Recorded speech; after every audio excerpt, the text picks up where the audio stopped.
The door to room 212 opened, and every head in the class turned at once. Nobody expected the new student to look like this.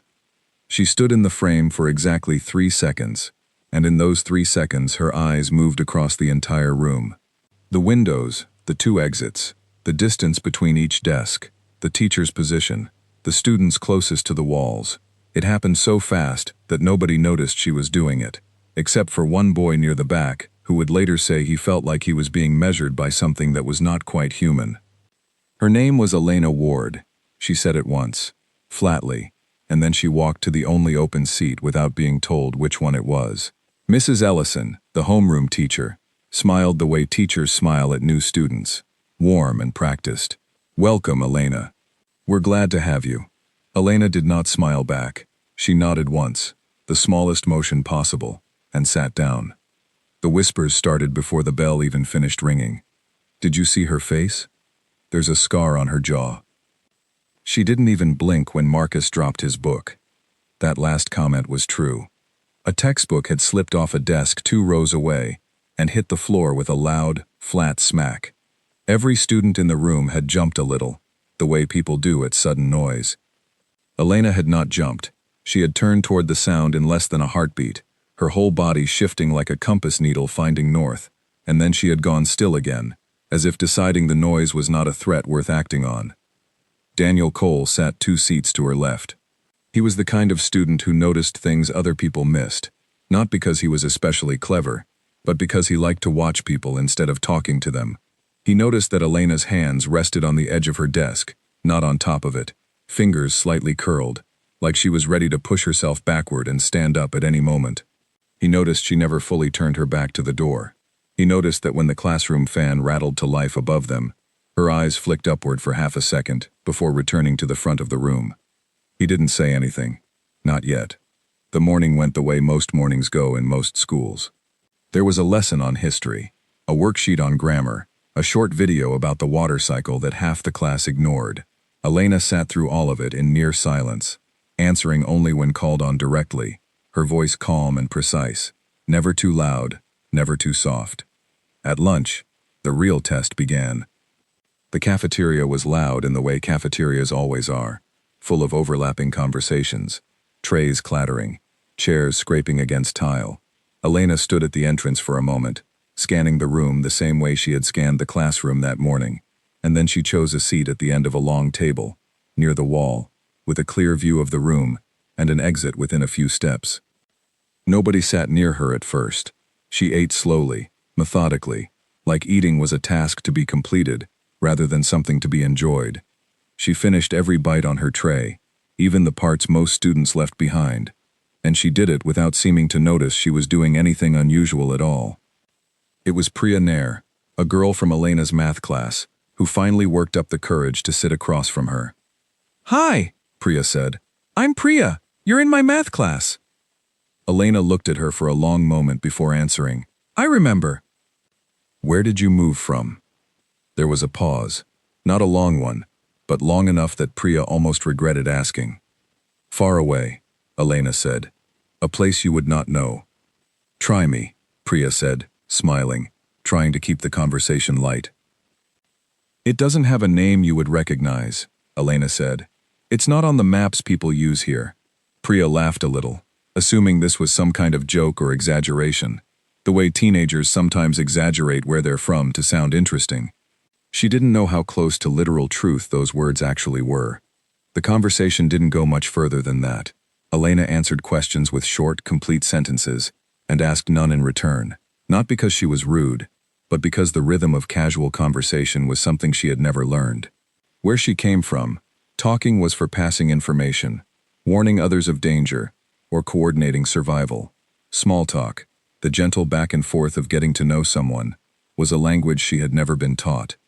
By the end of the first day, the class had settled into a kind of consensus about the new girl. She was strange. She was quiet. Maybe she'd been through something difficult. Maybe her family had moved a lot and she'd never learned how to make friends. Nobody guessed the truth, because the truth was not something anyone in that ordinary town could have imagined. Elena Ward had spent the first 16 years of her life on a world where the ground itself could turn against you. She did not think about it in dramatic terms, the way someone telling her story later might. To her, it was simply how things had been. The settlement where she grew up sat on a strip of land between two ranges of jagged hills, surrounded by forests, where the trees released spores that could make a person's lungs seize up if the wind blew the wrong direction. The rivers moved fast and cold, and creatures lived in them that no one had ever managed to properly name, only to avoid. Every child in the settlement learned to read the sky for storms that could flatten shelters in minutes, and every child learned, by the age of 6 or 7, how to move silently, how to watch for danger, how to protect themselves and the people around them. Elena had grown up with a simple set of rules drilled into her before she could properly write her own name. Watch everything. Trust carefully. Never stand with your back to an open space. Always know where the nearest safe path is. These rules had kept her alive through storms, through encounters with dangerous wildlife, through the slow, grinding difficulty of a world that offered no comfort and no safety net. When her family had finally been given the chance to leave, to travel to a quieter, gentler world, where children went to schools with real walls and real safety and real routine, Elena had not fully understood what she was walking into. She understood danger. She understood survival. She did not understand hallways full of laughing students, or lockers slamming shut, or the casual noise of an ordinary school day, all of which her body still interpreted, instinctively, as things worth watching closely. Nobody at her new school knew any of this. All they saw was a girl who didn't smile much, who flinched at sudden sounds in a strange, controlled way, and who ate her lunch like it might be taken from her at any moment. The afternoon brought physical education, and it was here that the first real crack in the mask appeared, though most of the class wouldn't understand its meaning until much later. The gym teacher, a broad-shouldered man named Coach Ruiz, had the class doing basic warm-up drills, followed by a light game of tag, meant to get everyone moving. It seemed harmless enough, simple, fun. Elena stood at the edge of the gym, watching the other students run and laugh, her body tense in a way that had nothing to do with excitement. "Come on, Elena, get in there," Coach Ruiz called, waving her toward the group with an encouraging smile. She hesitated only a moment before stepping forward. The game began, and for the first minute or two, everything seemed fine. Elena moved carefully, avoiding contact, staying at the edges of the group. But then Tyler Grant, a tall, energetic boy who never seemed to slow down, came sprinting toward her from behind, laughing, his hand already reaching out to tag her. What happened next took less than 2 seconds. Elena's body reacted before her mind caught up. She turned, dropped low, and in one smooth motion, redirected Tyler's momentum, sending him past her and down onto the gym mat, with a controlled, precise movement that looked almost like something out of a self-defense demonstration. Tyler landed hard enough to lose his breath for a moment, more surprised than hurt, staring up at the ceiling with wide eyes. The gym went silent. Elena stood frozen, her hands still raised in the position they'd moved into automatically, her breathing quick and shallow. For a moment, something flickered across her face, somewhere between horror and confusion, as if she were looking at her own hands and wondering what they had just done. "Whoa," Coach Ruiz said, jogging over quickly. "Tyler, you okay?" Tyler sat up, rubbing his shoulder, more embarrassed than anything. Yeah, I'm fine. That was intense." The coach looked at Elena carefully. "That's some serious reflexes you've got there. You done any martial arts?" Elena lowered her hands slowly, forcing her breathing to steady. "Something like that," she said quietly. It was not a lie, but it was nowhere close to the truth. She had not learned those movements in a padded gym with a patient instructor. She had learned them because on her old world, hesitation could mean losing a limb, or worse, and her body had been trained, day after day, year after year, to respond to danger the instant it appeared, without asking permission from her conscious mind first. The rest of the class watched her differently after that. The whispers changed tone, curiosity mixing with a new kind of caution. "Did you see that?" She flipped him without even thinking about it. "Maybe she does some kind of fighting sport. I don't know. That looked way too fast to be practice." Elena heard all of it, though she pretended not to. She spent the rest of the class period at the edge of the gym, arms crossed, jaw tight, furious with herself for letting the mask slip even that much. She had promised herself, on the long journey to this new world, that she would not let her old instincts show. She would learn to be soft here, to be normal, to be someone who belonged in warm classrooms and quiet hallways, instead of someone whose body was built for survival, in a place that wanted her dead. But instincts built over 16 years do not disappear because a person wishes them to. That evening, at home, Elena sat by her window for a long time, watching the quiet street outside, the porch lights glowing steady and gentle, nothing moving in the shadows that needed to be tracked or feared. It should have felt peaceful. Instead, it felt strange, almost unsettling, the way silence can feel unsettling to someone who has never truly experienced it before. Her mother found her there and sat down beside her without a word for a while. "You did well today," her mother finally said, her voice gentle. "I know it isn't easy." "I hurt someone," Elena said quietly. "A boy. In a game. It wasn't even real danger. And I still—" She stopped, unable to finish the sentence. "You reacted the way you were trained to react," her mother said. "That isn't a flaw, Elena. It's what kept us alive. It will simply take time to learn when to let it rest." Elena didn't answer. She kept watching the quiet street, wondering how long it would take before her body understood that this new world did not require her to be ready for danger every single moment of every single day. She did not know, not yet, that a much bigger test was coming, one that would prove her instincts were not a flaw to hide, but something that could save lives when it mattered most. She did not know that the very thing she was trying to bury deep inside herself was about to become the reason an entire room full of students would owe her their safety. For now, all she knew was that she had come to a gentle world carrying the sharp edges of a hard one, and she had no idea yet how those edges would eventually fit into a life that finally, quietly, wanted to keep her safe. The first day ended the way it began, with Elena walking silently through hallways that were, for once, only what they appeared to be. Hallways. No danger hidden behind the lockers. No threat waiting around the corner.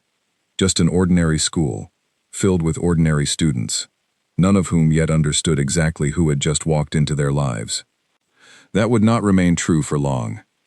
Over the following days, the whispers about Elena Ward did not disappear. If anything, they grew quieter, but more persistent, the kind of curiosity that settles into a school and waits patiently for more information to reveal itself. Students began watching her more carefully, not with unkindness, but with a kind of fascination reserved for anyone who seems to carry a story just beneath the surface. Elena, for her part, tried harder than ever to blend in.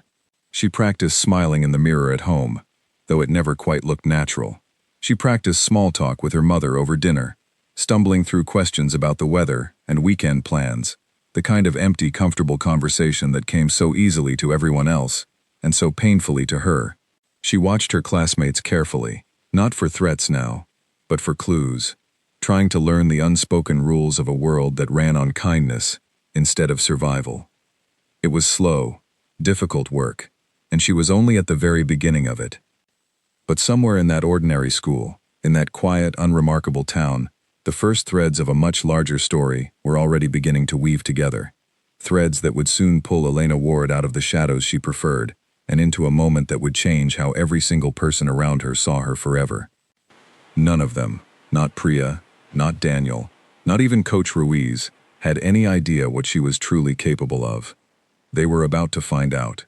The second week of school began with a small, ordinary cruelty, the kind that happens in almost every school, in almost every town, without anyone thinking too much about it. Tyler Grant had not forgotten what happened in the gym. He wasn't a cruel boy by nature. Most of the time he was easygoing, quick to laugh, the kind of student teachers liked because he rarely caused real trouble. But being knocked flat on his back in front of the entire class, by a girl half his size, had bruised something deeper than his shoulder. It had bruised his pride, and pride, when bruised, has a way of turning into something meaner than it should. It started small. A comment in the hallway, just loud enough for Elena to hear as she passed. "Watch out, everyone. Karate girl's coming through." A few students laughed. Elena kept walking, her face unreadable, though Daniel Cole, watching from a few lockers down, noticed the way her shoulders tightened just slightly before she forced them to relax again. It continued over the following days. Small comments, exaggerated flinching whenever she walked by, some students pretending to duck out of her way as a joke. Someone left a folded note on her desk that read, in messy handwriting, "Please don't beat me up," followed by a poorly drawn cartoon of stick figures fighting. Elena said nothing. She read the note, folded it back up neatly, and placed it in her bag instead of throwing it away, as if it were evidence of something rather than an insult. Priya noticed the change first. Elena, who had already been quiet, became even more withdrawn, retreating further into herself at lunch, choosing seats even further from the center of the room, eating faster, leaving earlier. "You okay?" Priya asked one day, sliding into the seat across from her despite the empty space Elena clearly preferred. "I'm fine," Elena said, which was, technically, true.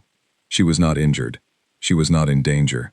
By the standards of the world she had grown up in, being teased with words was barely worth noticing at all. On her old world, disagreements were settled quickly and permanently, and a person who insulted you without expecting consequences did not last long.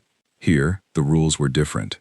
And, stranger, people said unkind things and expected no response at all, expected you to simply absorb it and move on.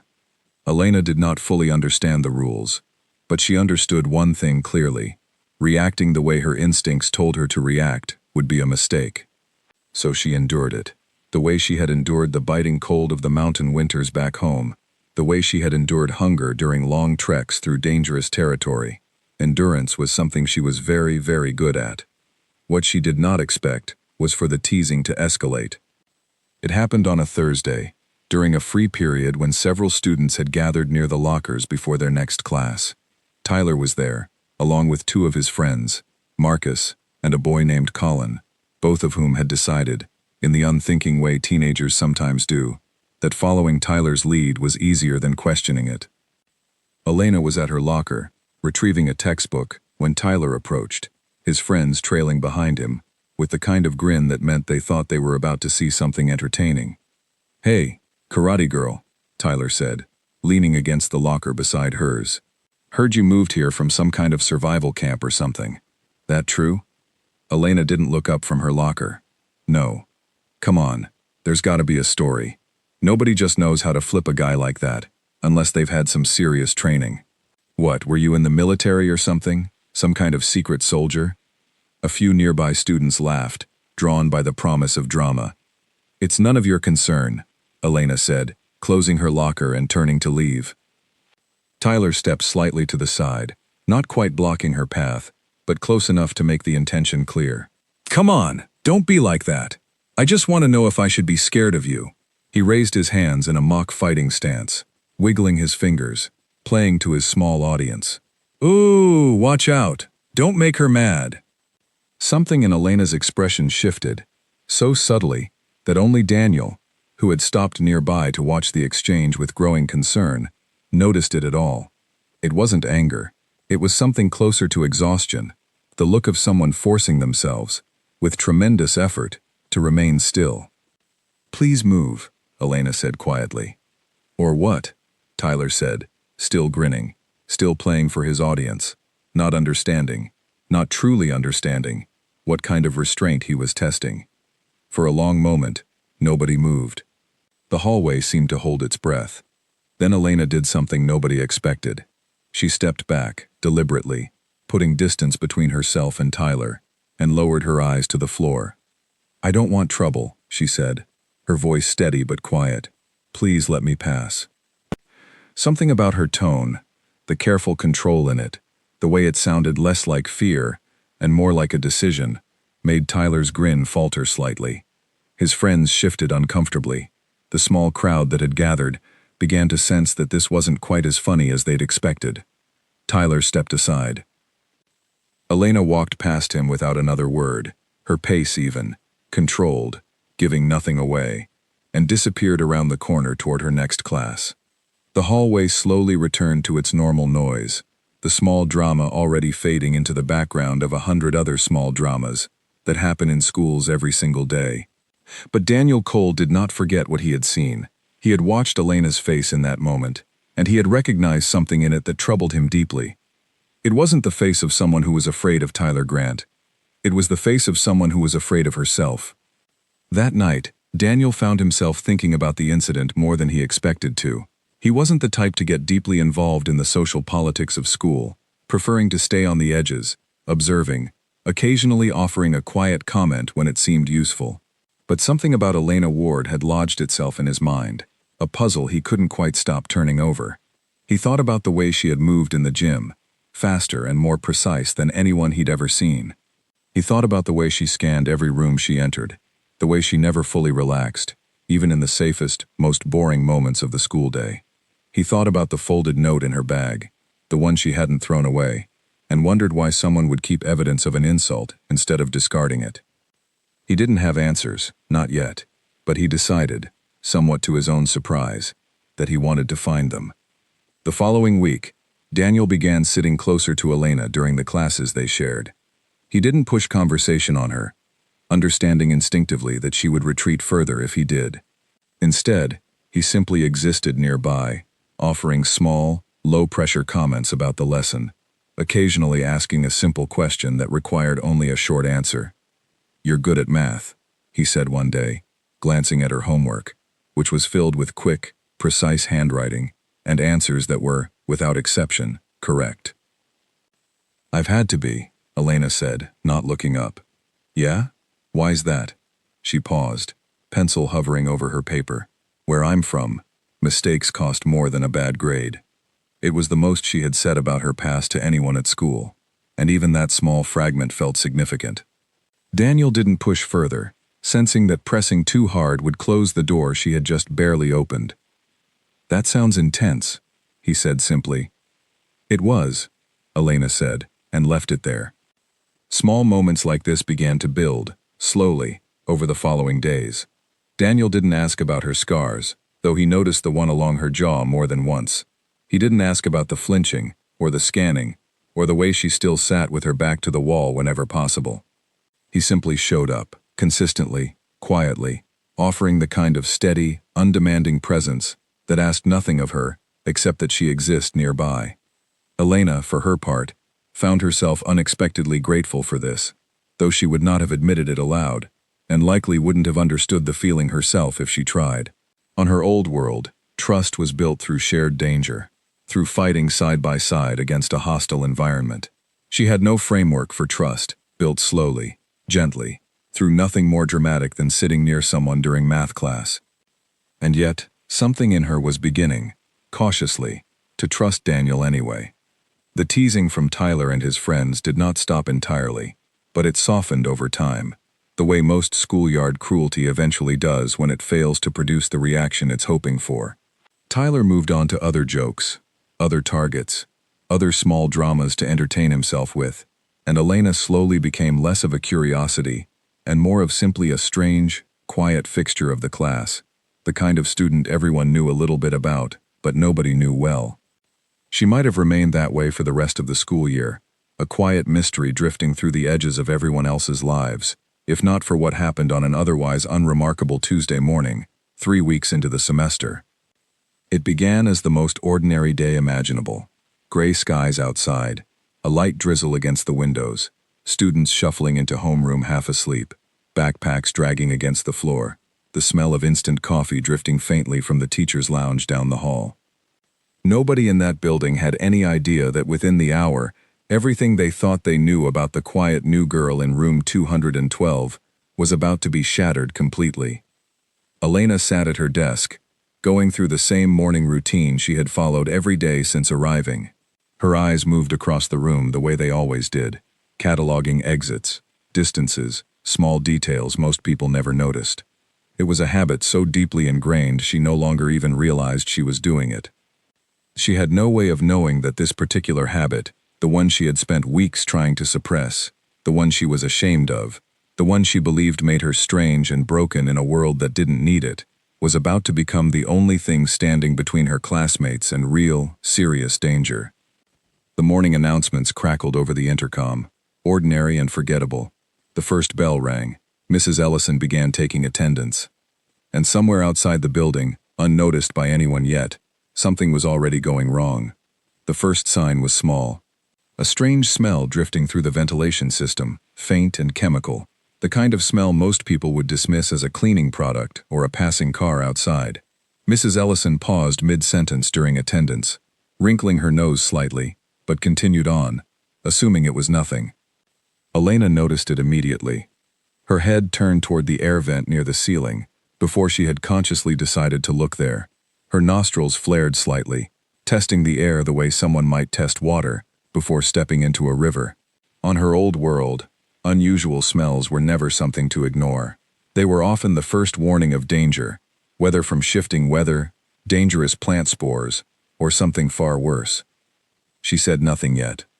It could be nothing. She told herself it was probably nothing, the same way she had told herself 100 small alarms in this gentle world were probably nothing. But 5 minutes later, the smell grew stronger, and this time, several other students noticed it too. "Ugh, what is that?" a girl near the window said, covering her nose. "Smells like burning plastic or something," another student muttered. Mrs. Ellison frowned, glancing toward the door. "I'll go check with the office," she said, stepping out into the hallway. She did not come back right away.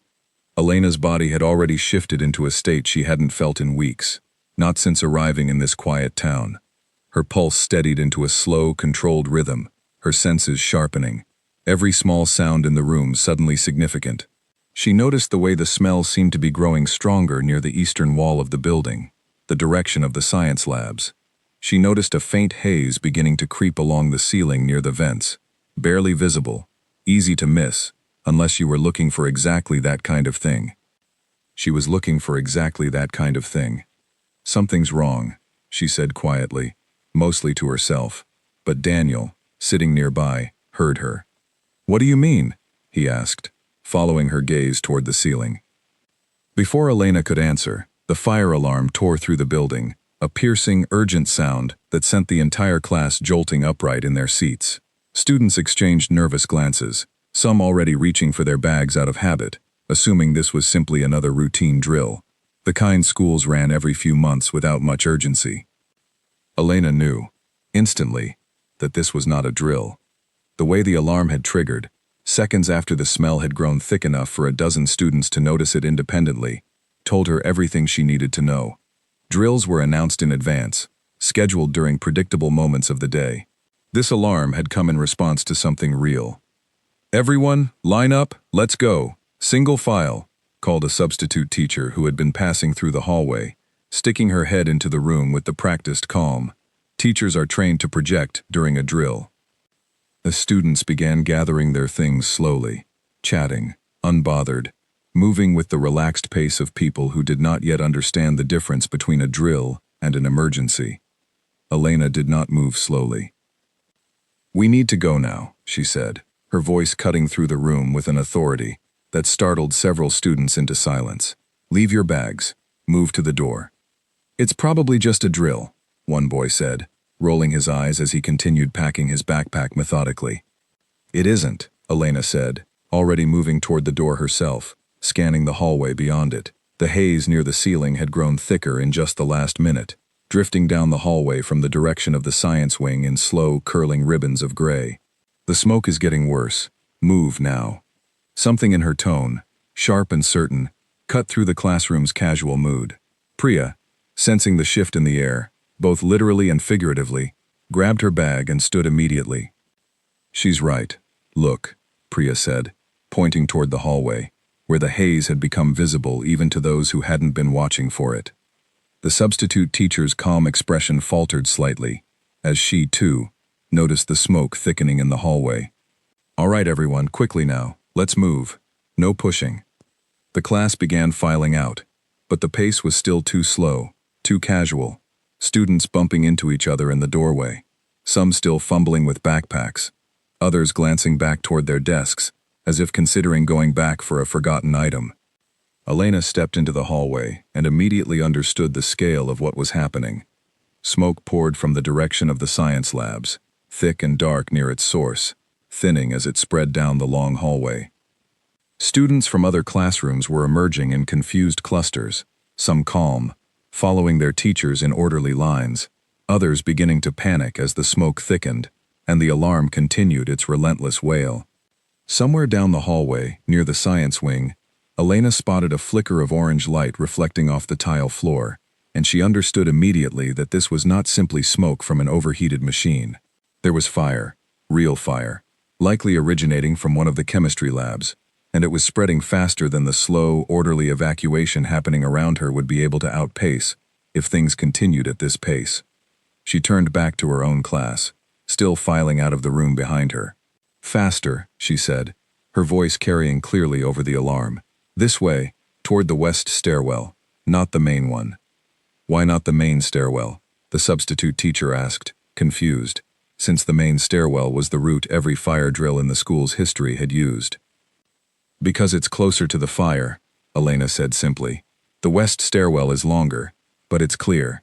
The substitute hesitated only a moment before nodding, deferring to the strange, calm certainty in Elena's voice, the kind of certainty that made people trust her, even when they didn't fully understand why. "Okay, west stairwell. Everyone, let's move." Quickly and calmly, the class began moving in the new direction, and Elena stayed near the back, making sure no one fell behind, her eyes constantly scanning the hallway for hazards, for signs of the smoke thickening further, for any indication that their path was compromised. It was then that she heard it, a sound beneath the alarm, beneath the murmur of frightened students, a sound that most people would have missed entirely, a voice, faint and strained, coming from somewhere near the stairwell they were approaching. "Help, someone, please." Elena stopped instantly. "Everyone keep moving toward Coach Ruiz. He's directing students outside," she called to her classmates, pointing toward the gym teacher's booming voice audible near the exit doors ahead.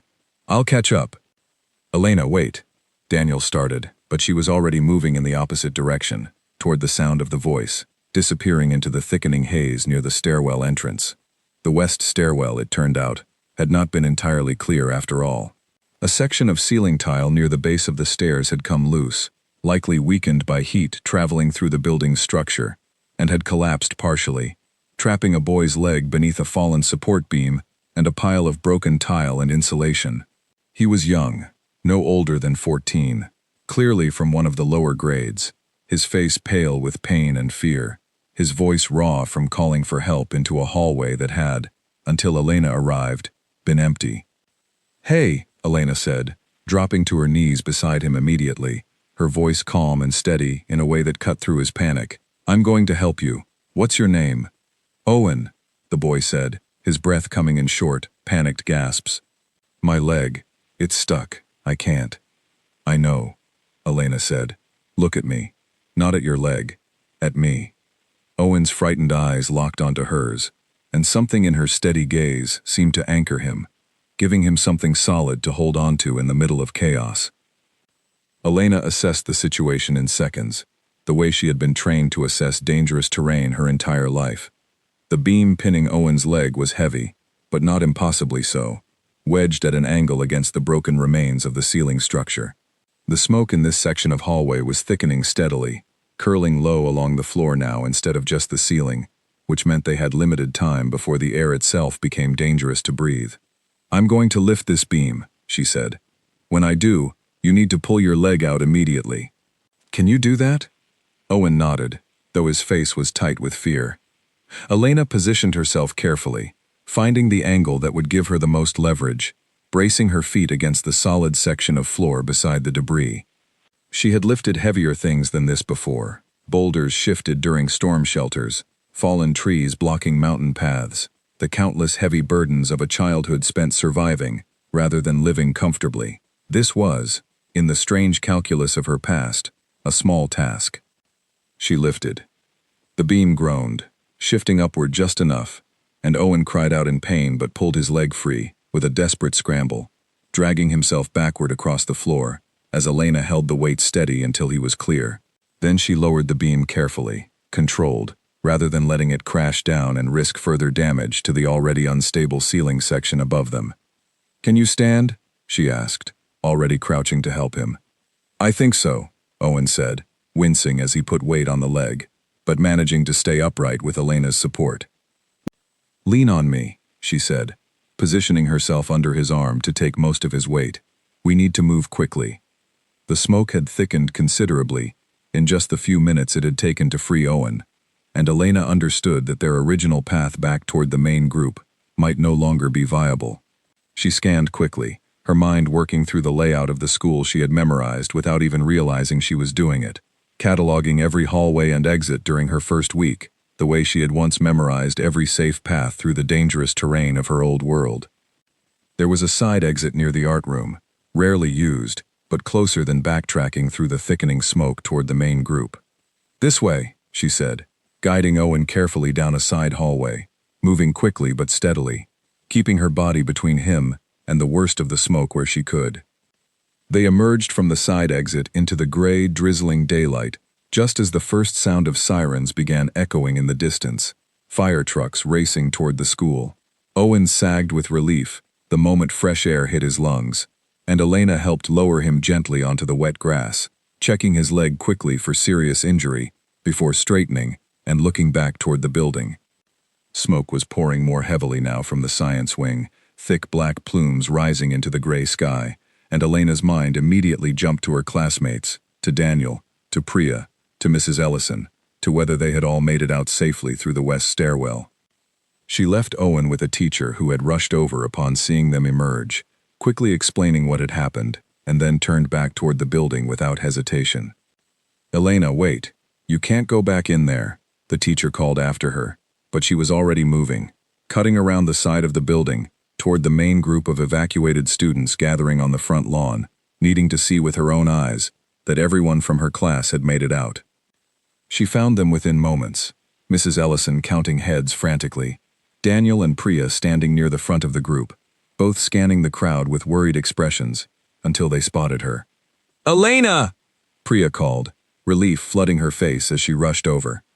"Where did you go? We thought—" "There was a boy trapped near the west stairwell," Elena said, her breathing finally beginning to steady now that she could see her classmates were safe. "He's out. He's okay." Daniel stared at her, something between disbelief and awe crossing his face. "You went back for him? Alone?" "He needed help," Elena said simply, as if this explained everything, as if the idea of not going back had never even occurred to her. Around them, the scene continued to unfold in urgent, organized chaos. Fire trucks arrived, hoses were unrolled, firefighters moved into the building with practiced efficiency, while teachers worked to account for every student, cross-referencing names against class lists, calling out for anyone still unaccounted for. It was Coach Ruiz who eventually approached Elena, his expression a mixture of concern and something like awe. "One of the teachers just told me what you did back there, getting that boy out from under the debris, finding a clear path when the main stairwell wasn't an option." He shook his head slightly. "That was fast thinking, really fast. Where did you learn to handle something like that?" Elena hesitated, unsure how to answer a question that touched so closely on a past she had spent weeks trying to hide. "Where I grew up," she said finally, choosing her words carefully. "You learn to think fast, or you don't get the chance to learn much else." Coach Ruiz studied her for a long moment, clearly sensing there was far more to that answer than she was willing to share, but he didn't push. "Well," he said finally, "whatever taught you that, it just saved a kid's leg, maybe his life. That's not nothing." The fire, it turned out, had started in one of the chemistry labs, a malfunctioning piece of equipment igniting nearby materials, before igniting more chemical compounds than officials would fully explain in their public statement, releasing far more smoke than the fire's actual size might have suggested. It was contained within the hour, the damage limited primarily to 2 classrooms in the science wing, thanks in large part to the speed of the evacuation and the quick work of the arriving fire crews. But among the students and teachers gathered on the wet front lawn that morning, a different story was already spreading, whispered from group to group, growing more detailed with each retelling. The new girl, the quiet one, the one everyone had been calling Karate Girl as a joke just weeks earlier. She had known immediately that something was wrong, before the smell had even fully registered for most of the room. She had rerouted an entire class away from danger, without hesitation. She had gone back alone, into a building filling with smoke, to save a boy she had never even met, lifting a support beam that should have been far too heavy for someone her size to move at all. Students who had mocked her, who had called her strange, who had left cruel notes on her desk, now stood in small, quiet clusters, glancing toward her with expressions that had shifted entirely, confusion and awe replacing the casual mockery of just weeks before. Elena stood slightly apart from the crowd, watching the firefighters work, watching the last curls of smoke drift from the building into the gray morning sky, and felt something heavy settle in her chest, something that had nothing to do with physical exhaustion. She had promised herself she would bury this part of herself, the instincts and abilities that marked her as different, as someone shaped by a world that demanded far more than this gentle one ever would. She had wanted, desperately, simply to blend in, to be an ordinary student in an ordinary school. That was no longer possible.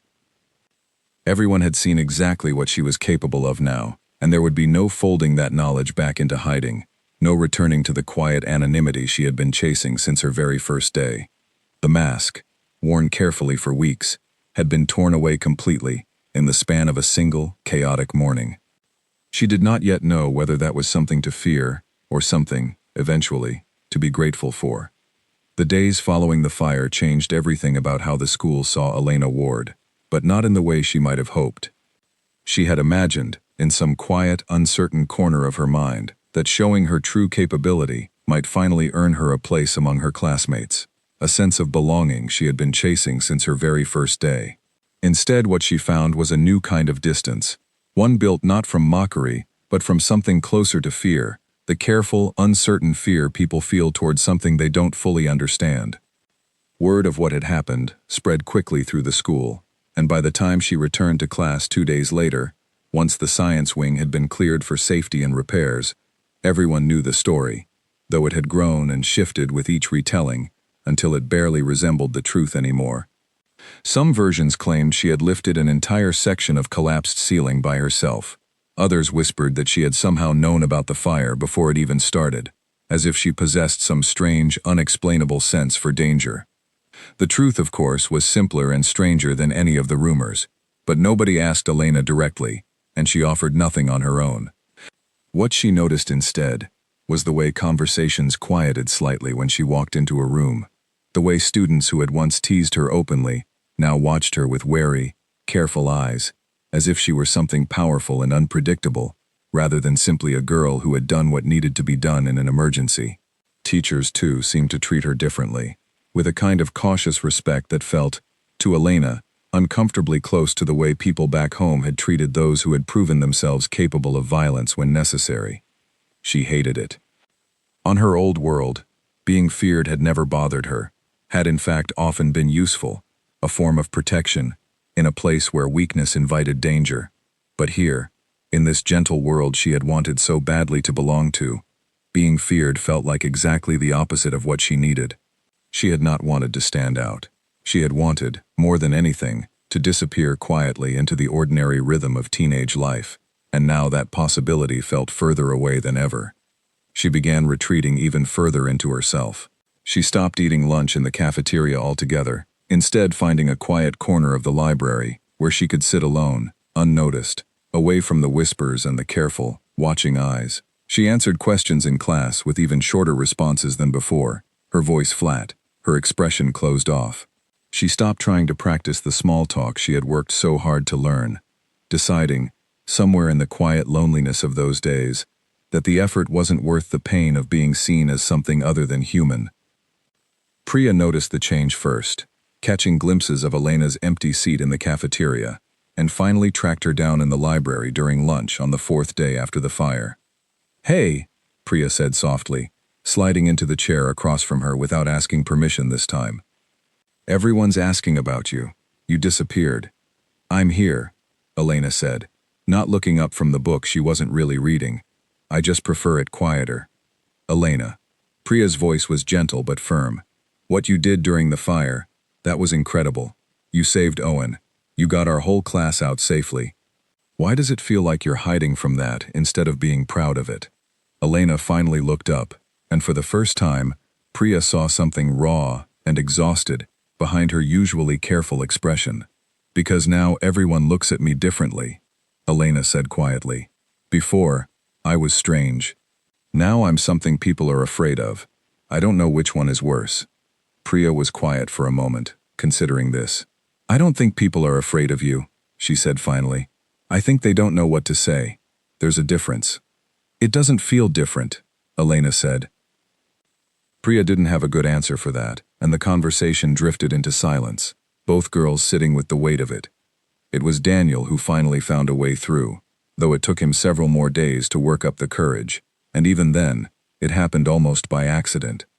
He found Elena after school one afternoon, sitting alone on a bench near the edge of the school's front lawn, waiting for a bus that wouldn't arrive for another 20 minutes, staring out at nothing in particular, with an expression of quiet, heavy exhaustion. Mind if I sit? He asked. Elena glanced at him, then shrugged, which he took as permission enough. They sat in silence for a while, the late afternoon light stretching long shadows across the grass, students trickling out of the building in scattered groups, laughing and talking as they headed home. Can I ask you something? Daniel said finally, and you can tell me it's none of my business. That's fine too. Elena didn't answer right away, but she didn't refuse either, which he took as a small kind of permission. That day in the hallway, he said, with Tyler, before the fire, when he was messing with you at your locker, you stepped back. You could have done something, I think, based on what we saw later in the gym, in the fire, but you stepped back instead. Why? Elena was quiet for a long moment, watching a group of younger students chase each other across the lawn, their laughter carrying faintly on the breeze. Where I grew up, she said finally, her voice careful, testing the words as she spoke them. If someone challenges you the way he did, and you don't respond, it means you're weak. And weakness gets you hurt, or worse. Every instinct in me wanted to respond the way I was trained to respond. She paused. But I knew, even then, that this isn't that world. I knew that responding the way my instincts wanted would hurt someone who didn't deserve it, over something that wasn't really dangerous at all. So I made myself step back instead. It was one of the hardest things I've ever done.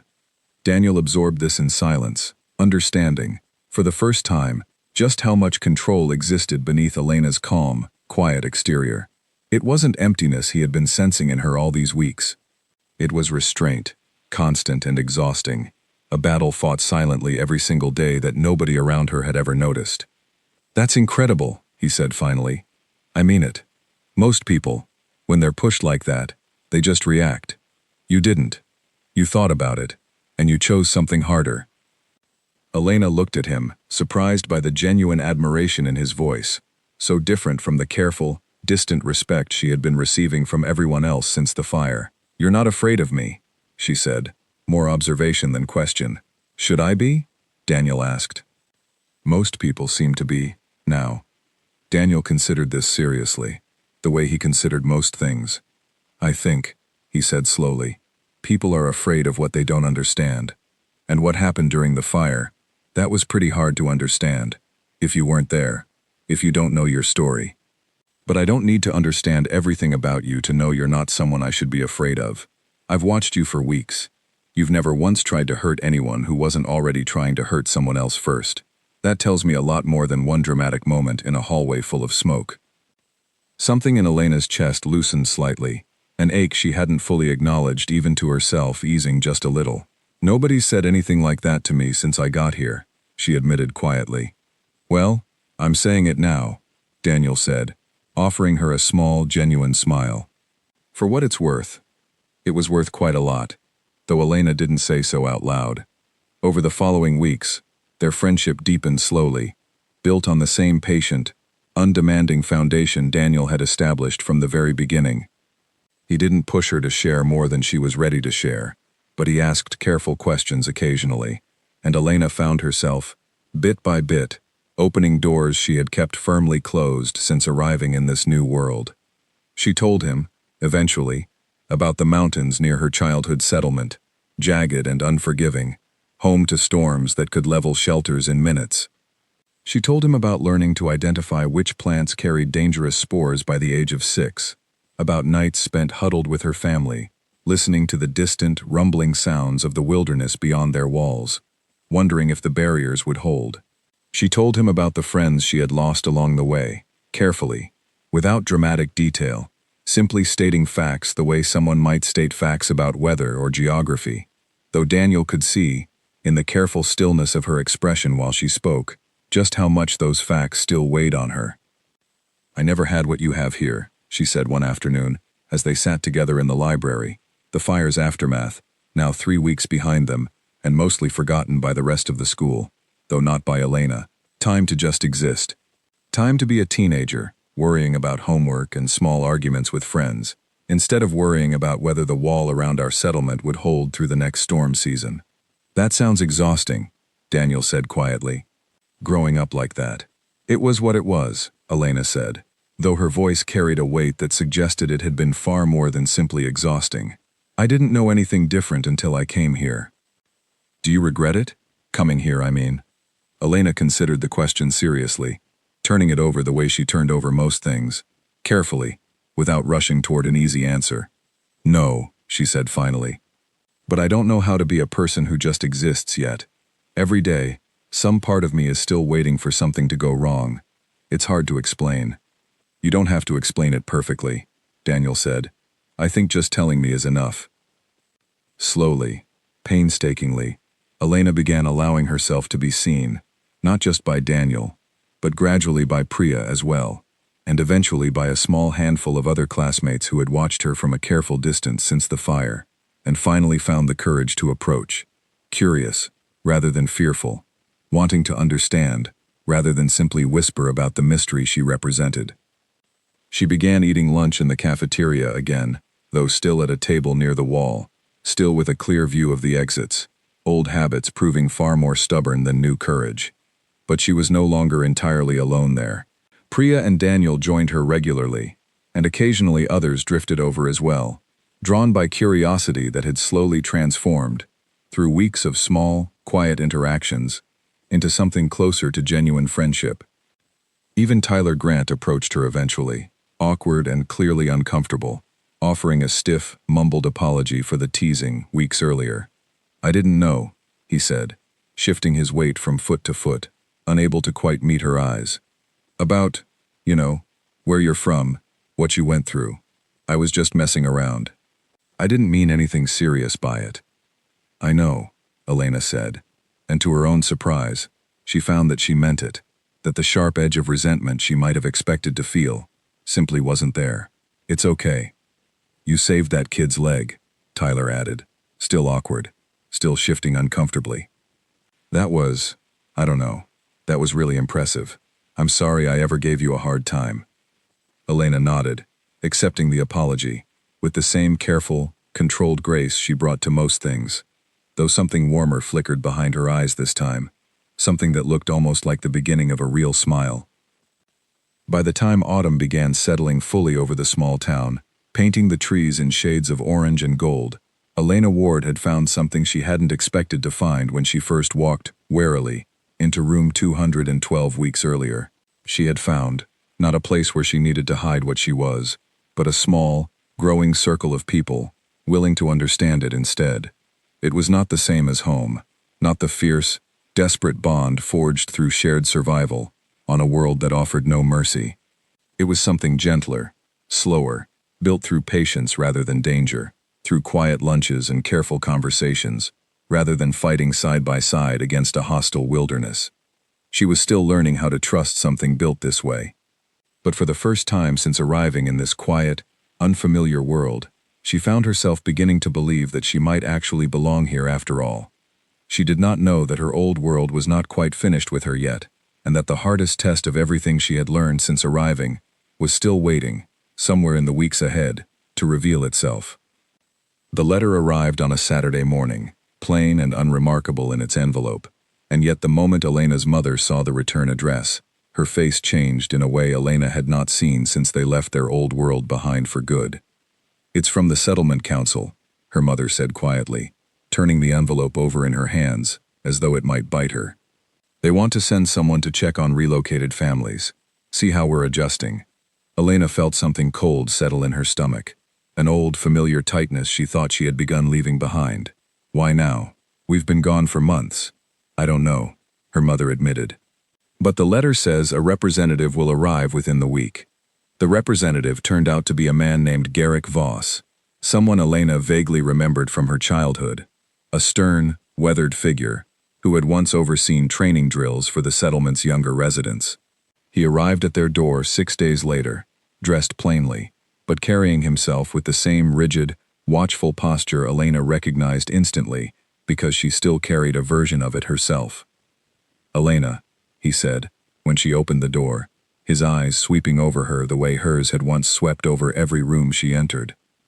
"You've grown, Mr. Voss," Elena said carefully, stepping back to let him inside, old habits of respect toward settlement elders, rising automatically to the surface, even after months away.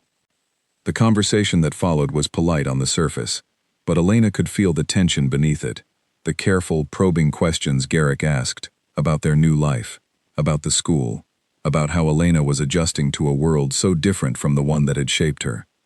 Her mother answered most of the questions, but Garrick's attention kept returning to Elena, studying her with an intensity that made her uncomfortable in a way she couldn't quite name. "You've softened," he said finally, after nearly an hour of careful conversation, his tone not quite an insult, but close to one. "I can see it already. The way you sit, the way you hesitate before answering." "I'm not soft," Elena said, an old defensiveness rising in her voice before she could stop it. "No?" Garrick raised an eyebrow. "The council has heard reports, Elena. Reports of you, showing restraint in situations where your training should have demanded action. A confrontation with another student, where you simply walked away instead of asserting yourself properly." Elena's jaw tightened. That confrontation wasn't a real threat. It was a boy being unkind with words. Nothing more. "On our world, unkindness left unanswered becomes a pattern," Garrick said. "Weakness invites more weakness. You know this." "This isn't our world," Elena said, her voice firmer now. "The rules are different here. I'm not weak for understanding that." Garrick studied her for a long moment, something unreadable passing behind his eyes. "The council believes some families who left too quickly might benefit from returning, at least temporarily, to ensure the next generation doesn't lose the skills that kept our people alive for generations. There is concern, Elena, that children raised away from our world for too long forget what it takes to survive, should they ever need to return." The room went very still. "Are you saying we might be asked to go back?" Elena's mother asked, her voice tight with barely controlled alarm. "Nothing has been decided," Garrick said carefully, "but the council wanted a first-hand assessment. I intend to observe Elena for the coming days before making my report." The following week became, in its own quiet way, one of the most difficult of Elena's entire time in her new world. Garrick Voss began appearing at unexpected moments, waiting outside the school gates in the afternoon, observing from a distance during her interactions with classmates, his presence a constant, unsettling reminder of everything she had been trying to leave behind. "He's still out there," Priya said one afternoon, glancing nervously out the classroom window toward the stern figure standing near the school's front gate. "Is everything okay? You've seemed really tense this week." Elena hesitated, unsure how much to share, but something in Priya's genuine concern loosened the words from her anyway. "Someone came from where I used to live," she said quietly. "He's evaluating whether my family should go back, whether I've become too soft for our old world to be safe there anymore." "Do you want to go back?" Daniel asked, his voice careful, sensing the weight behind the question even as he asked it. Elena was quiet for a long moment, staring out at Garrick's distant, watchful figure. "I don't know," she admitted finally. "Part of me still feels like I don't belong here completely, like I'm always pretending to be someone softer than I really am." "You saved Owen's life," Priya said firmly. "You've been kind to people who weren't always kind to you first. That doesn't sound like pretending to me." Elena didn't have an answer for that. Not yet. The true test came on a gray, windy Thursday afternoon, nearly 2 weeks after Garrick's arrival, on a day that began, like so many pivotal days seemed to, in complete ordinariness.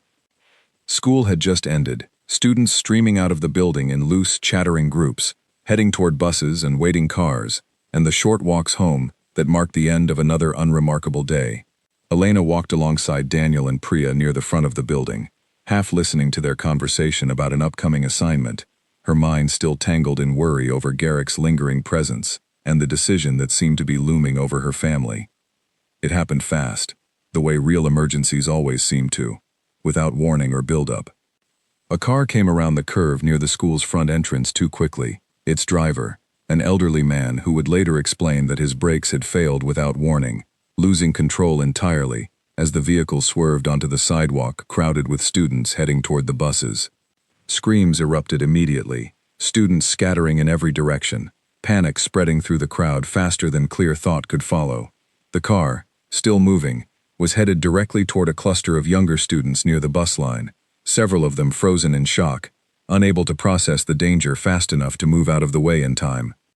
Elena's body reacted before her conscious mind had even fully registered what was happening. She moved faster than anyone around her, cutting through the panicking crowd with sharp, precise movements, her eyes locked on the frozen children directly in the car's path. There was no time for hesitation, no time for the careful restraint she had spent months practicing. This was exactly the kind of danger her instincts had been built for, real and immediate, requiring exactly the kind of decisive action that had once been the difference between life and death on her old world. She reached the children with only seconds to spare, sweeping two of the smaller ones out of the vehicle's path with controlled, powerful movements, pushing a third toward safety as she pivoted herself out of the way at the very last possible moment, the car's mirror clipping her shoulder as it finally screeched to a stop against a low concrete barrier a few feet further along. For a moment, the world seemed to hold its breath entirely.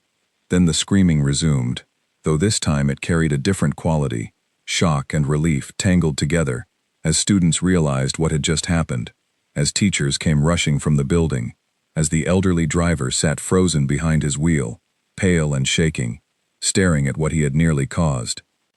Elena knelt quickly beside the children she had pulled to safety, checking each of them carefully despite the sharp, throbbing pain radiating from her own shoulder where the mirror had struck her. "Are you hurt? Look at me. Are you hurt?"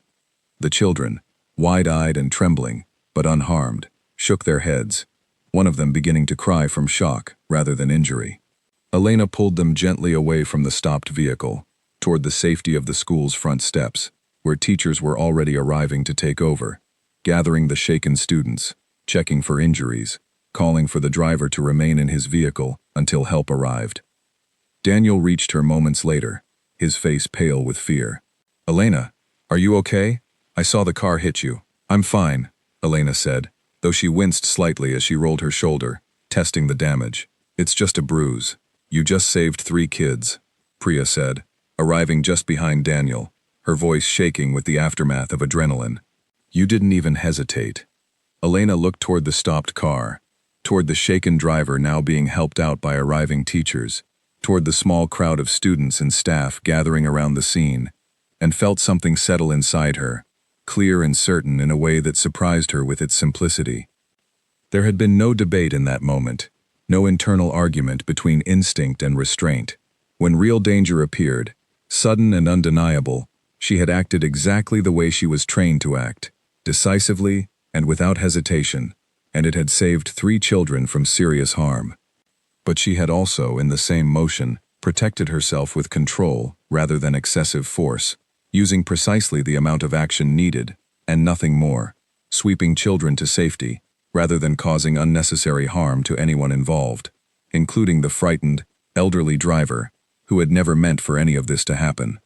It was, she realized, exactly the balance she had been struggling for months to find, not the complete suppression of her instincts, and not the unrestrained release of them either, but something in between, something that honored both the survivor she had been raised to become and the gentler person she was slowly learning to be. Garrick Voss had witnessed the entire scene from a distance near the school gate, and he approached slowly now, his expression unreadable as he took in the aftermath, the safe children, the calm efficiency with which Elena had handled the crisis, the complete absence of unnecessary harm in a situation that could easily have justified far more aggressive action. "That was well handled," he said quietly, when he finally reached her. "Precise, controlled, exactly enough force, and no more." "Thank you," Elena said, still catching her breath, still feeling the ache in her shoulder where the car had clipped her. Garrick studied her for a long moment, something shifting behind his stern expression. "I came here believing this world had made you soft," he said finally. "That the skills our people worked so hard to build into you were fading, unused, wasted on a world that didn't need them. I was prepared to recommend your family's return." Elena's breath caught slightly, waiting. "But what I just witnessed," Garrick continued, "was not softness. It was mastery. You didn't lose your instincts, Elena. You learned when to use them, and just as importantly, when to hold them back. That is a harder skill than simple survival. It's one many of our own settlement's most experienced warriors never fully learn." He paused. "I will tell the council your family belongs exactly where you've chosen to be." Relief flooded through Elena so completely that she nearly stumbled with the weight of it, months of quiet, gnawing fear finally beginning to ease. "Thank you," she said again, her voice thick with emotion she rarely allowed herself to show. Garrick nodded once, the closest thing to warmth Elena had ever seen cross his stern features. "Take care of yourself, Elena, and take care of the people here who've clearly grown to care about you." His eyes flicked briefly toward Daniel and Priya, still standing close beside her, before he turned and walked away, disappearing down the street with the same measured, watchful steps he had arrived with 2 weeks earlier. The weeks that followed brought a kind of peace Elena had not felt since arriving in this quiet, unfamiliar world. The story of the accident spread quickly, much as the story of the fire had months earlier. But this time, the whispers carried no fear in them, only genuine admiration and gratitude, and something Elena had never quite felt before in her life outside her own family: genuine belonging. Students who had once watched her with cautious, uncertain eyes now greeted her openly in the hallways. The parents of the children she had saved visited the school personally to thank her, tears in their eyes as they described how close their children had come to serious harm, how grateful they were for her quick, decisive action. Even Coach Ruiz, never one for dramatic gestures, simply clasped her shoulder firmly one afternoon and said, "You've got a good heart under all that training, Elena. Don't ever let anyone make you feel bad about either part of who you are." At lunch, weeks later, on an ordinary autumn day with sunlight slanting warm through the cafeteria windows, Elena found herself sitting at a table near the center of the room, surrounded by Daniel, Priya, and several other classmates who had become, gradually and genuinely, real friends. She had chosen the seat herself, deliberately, a small act that carried enormous weight for someone who had once refused any seat that didn't offer a clear view of every exit. She still noticed the exits. She still, quietly and instinctively, tracked the room the way she always had. Some habits, she had come to understand, would never fully disappear, and she no longer felt the need to be ashamed of that. But for the first time since stepping off the transport that had carried her family to this new world, Elena Ward felt something settle inside her that she hadn't experienced since childhood, something she had almost forgotten the shape of entirely. She felt safe, not because the danger around her had disappeared completely, not because her instincts had faded or softened the way Garrick had once feared, but because she had finally found a place, and people, worth protecting with everything she had learned, and worth trusting with the person she had always been, underneath the training, and the scars, and the careful, watchful eyes. The classroom had welcomed a girl nobody understood, a quiet stranger carrying the weight of a world none of them could imagine. What that classroom had never expected was that the very thing which made her different, the sharp, unyielding instincts of a warrior shaped by a world without mercy, would become the very thing that kept them all a little safer, and that beneath all of it lived a girl who simply wanted, more than anything else, to belong. In the end, she found exactly that.